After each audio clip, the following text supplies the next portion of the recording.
A new CBS YouGov poll shows President Trump is beating President Biden in a head-to-head matchup. 50% of likely voters say that they'd cast their ballots for Trump right now.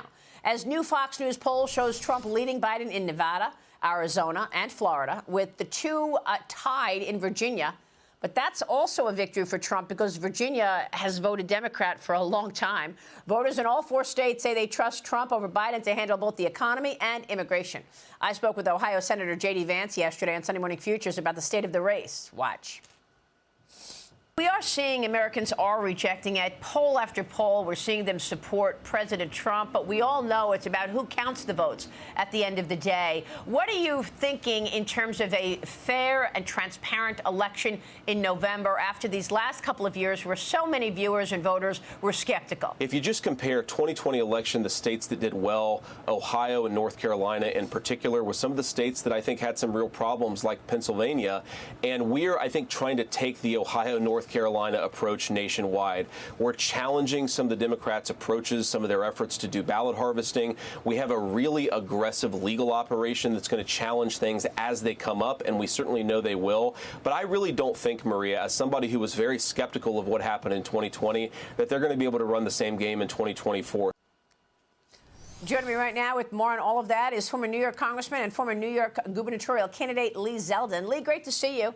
Thanks so much for being here. What do you make of what you just heard from J.D. Vance in terms of they're going to be able to not do what they did in 2020, he said? Your reaction?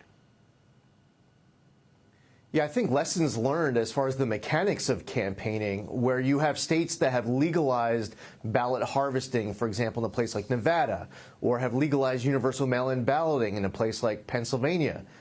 Now, these are just examples. There are other places where states have enacted reforms, and Republicans in the past have boycotted the changes, and we've paid a hefty price for that at the polling.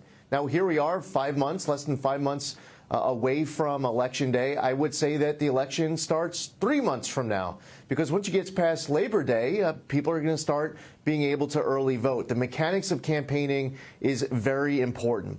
And it's going to be important for Republicans to be recruiting poll watchers, to be doing door-to-door canvassing, to be concentrating resources in targeted counties and states across the country. Yes, there's an opportunity to expand the map.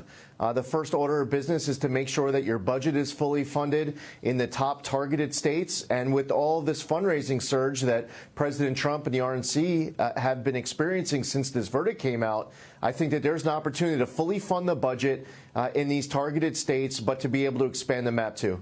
Well, I mean, look, you've dealt with all of this, certainly in the last election. Do you think former President Trump can win New York?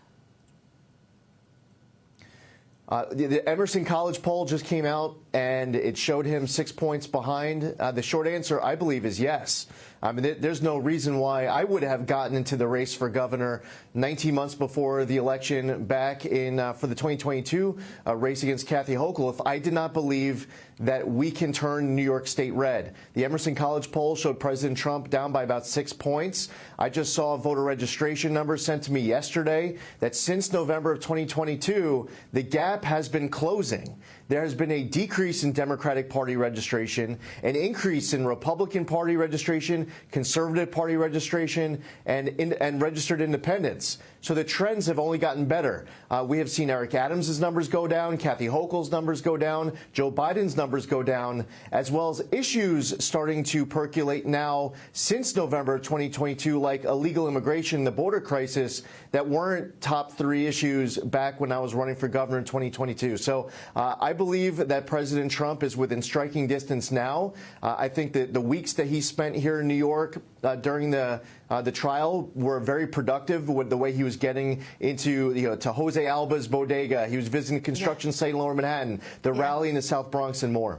Yeah, I mean, he's going to these bright blue places, whether it's, South Bronx or New Jersey or Minnesota, and garnering really big crowds, even in these Democrat-led and Democrat-dominant areas. It seems to me the Democrats are getting desperate. They're over there saying, oh, we got to watch out because Trump's going to put everybody in jail. That's what Alexandria Ocasio-Cortez told Kara Swisher the other day. Is this their new line, that Trump's going to put everybody in jail, even as that's exactly what they're doing to him right now? Well, right. So as you point out, this is exactly what they're doing to President Trump. And President Trump has already been in office for 4 years. So all the threats that they said of what he would do if he became president of the United States, they never actually played out during his 4 years, while right now they are in power and they are trying to imprison President Trump for the rest of his life. They're trying to bankrupt him and his family. And I think maybe even the most outrageous, and these are all outrageous, but maybe the most outrageous tactic has been the attempt to remove his name from the ballot altogether, saying that Americans, they should not even have the ability to vote for President Trump come November. And in this country, in this constitutional republic that we have, I think Americans should see through that and find it insulting that what they say now President Trump would do if he came into power January of 2025. As you point out, it's tactics that they're doing already. So I think that should backfire. And I don't want to hear any Democrat lecture any Republican about attacks on democracy. Yeah, it's truly rich. I mean, it is. Let me get your take on New York and what Kathy Hochul just did. The New York governor halting New York City's congestion pricing plan last week, just 3 weeks before it went into effect at the end of this month. Lee, is this a political move, or does she actually read the writing on the wall that business is going to leave with this congestion pricing? Oh, this is absolutely politics. And she has specifically stated in the past few days that this is a temporary move. She's trying to get past the November election. And I think that everyone sees through this. She's now upset the right. She's upset the left.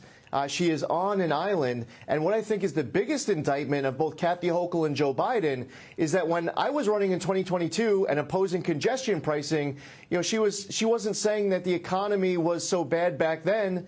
So now she's saying that the economy is so bad that you have to stop congestion pricing. Wait, hold on a second. Haven't you been the one in charge? Hasn't Joe Biden been the one in the White House? So if the economy has gotten so bad in the last 2 years, why don't you take some responsibility, Democratic Party, for the policies that have caused the inflation and the businesses leaving and the individuals leaving that cause you to cite the economy as the reason to halt this? Right. Yeah, well, but that's not what they do. Instead, what they'll do is they'll blame the other side for exactly what they're doing. That's the modus operandi that we've seen and we've witnessed. Lee Zeldin, always a pleasure. Thanks so much for being here.